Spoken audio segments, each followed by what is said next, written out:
I caught my fiancé cheating. 2 days before our wedding. For reference, I'm now 31M, but this happened in 2014 when I was 26, and my ex-fiancé was 25F. Let's call her Barb. We met in college and dated for 3 years prior to our engagement, with a wedding date booked by the 4th year. Neither of our parents are well off financially, and she was attending grad school, so the financial responsibility fell on me, which totaled $20,000 that was paid in full 4 days prior to the wedding. Leading up to that nightmare of an evening, we had our typical mid-20s relationship issues with bouts of poor communication, excessive drinking on weekends, and an occasional fight over trivial bullshit. Aside from that, we had a great relationship and spent a ton of time together figuring out post-college life and planning for our future. As I said above, the wedding and reception venue cashed my check 4 days before the wedding, and the contract stated this was non-refundable.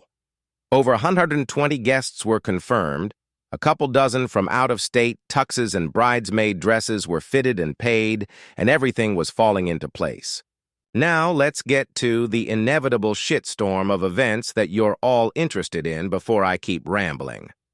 The night in question was a Friday evening in our new apartment that we'd moved into a few weeks prior, and we decided to have about a dozen friends over to pregame and head out to the bars in town. Included in this group of friends was my buddy, whom I've known since kindergarten. We'll call him Ricky. Barb and I had spent a lot of time with Ricky over the last 3 years, and he was definitely one of her favorite, one of my pals, which is generally awesome when your SO gets along with people in your social circle. The night started at a local hookah lounge that was bring your own booze, so by the time we left there, a 1.5 of Jameson and 30 rack of Yuengling were gone and everyone was buzzed. The next 3 hours were spent between 2 to 3 bars that resulted in the entire group devolving into a drunken, belligerent mess. Once the bars closed, most people went home with the exception of myself, Barb, Ricky, and another couple who came back to our apartment for a nightcap. Once back at our place, the couple only lasted another 20 minutes before calling it and making their way home, so I was left with Barb and friggin' Ricky. Earlier in the night at the hookah bar, I noticed Barb checking her phone more than usual, and simultaneously Ricky checking his phone after she would lock the screen. I almost put 2 and 2 together. But why would I worry about them planning anything shady 2 days before I was supposed to marry this girl? Back at my house, I was fairly sober and noticed all the booze was gone, so I was contemplating picking up a couple of 6-packs from a local spot that stays open until 3 a.m. Barb and Ricky were definitely on the liquor and tanked, but there was no reason to suspect anything sketchy would occur if I ran out for 20 minutes.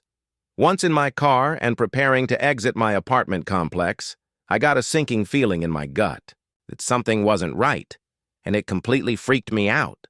So I called my best bud, and he agreed to be picked up and join me on the beer run and accompany me back to the apartment. After grabbing some Bud Heavies and returning home, we walked up to the sliding glass door that led to my living room that had a sectional to the immediate right. We opened the door, took 2 steps inside the apartment, and my ex-fiancé was completely topless and mounted on Mr. Ricky fucking Tonsil deep down each other's throats. The amazing part of the situation was neither of them appeared to notice that my buddy and I were 10 feet away watching their sloppy, drunken escapades. After 7 to 10 seconds of attempting to comprehend the current situation, I lost it, dropped the booze, threw her backward off Ricky completely topless, and landed 2 hard right hooks to Ricky's eye and cheek while he was still laying on his back with the most terrified look on his face. To put things in perspective, I am 6 feet 220 pounds and have played hockey my entire life. He is 5'6", 140 pounds and a runner.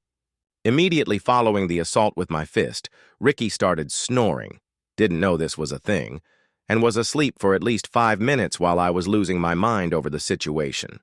Without thinking, I called her parents about 10 times until they woke up and demanded they come to pick up their cheating daughter immediately. Their house was only 5 minutes down the road, so they walked in shortly thereafter while I was laying into Barb about her unforgivable, disgusting decision. Her Parents frantically walked into me screaming at Barb, Ricky assed out on the couch, and my buddy mediating the situation. The first thing I told everyone was the wedding was fing-off. I demanded the ring back and said I'd rather lose $20K than spend the rest of my life with a cheating bitch. Her parents spent the next 20 minutes attempting to talk me out of it, and occasionally defending Barb's actions, saying things like, "Why can't you forgive her?" or "Isn't it too late to cancel the wedding?" Meanwhile, Ricky woke up and the right side of his face had swollen to the size of a grapefruit and his left eye was completely shut. Kicking him out of the apartment was tough because he was too drunk to drive, so I called his brother that was 20 minutes away and spent that time laying into Barb, Ricky, and her parents. Surprisingly, I was able to stay level-headed enough to express my thoughts in such an extreme state of rage. The few times I've been this upset in the past, my brain felt like it was scrambled, and I had a hard time condensing and forming my thoughts into logical statements. Not this time. By the time Ricky's brother picked him up and Barb's parents shuttled her home, I had systematically picked apart any objection, opinion, or plea for reconsideration expressed by everyone in the room. It felt really fucking great. I'm not going to pretend the following months were easy and everything worked out in my favor. 2 months later, the pharma company I worked at decided to lay off my entire division. I had racked up thousands in credit card debt to pay for the wedding, unemployment haunted me for 5 months, and I was diagnosed with major depression. Life was fucked up for a few years, and I wouldn't wish that on anybody. But now that I'm 31, things have settled down, and I couldn't be happier. Thank you for letting me get this off my chest.